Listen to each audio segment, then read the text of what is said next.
Bariatrik amaliyotni bajarish uchun avvalambor zaruriy ko'rsatmalar bo'lishi kerak.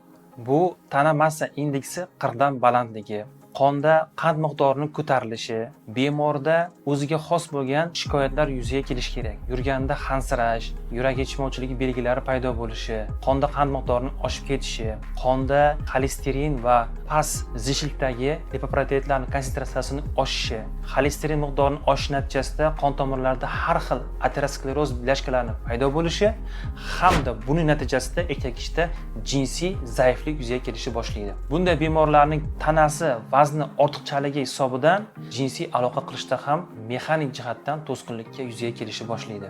Bunday erkaklarda qon bosimi yuqoriligi, sag'ir moddasining oshganligini aytdik. Shu kabi belgilar bo'lsa, bariatrik amaliyot bajarilgandan keyin ko'pchilik hollarda erkak kishining salomatligi uchun faqat foydaga xizmat qiladi.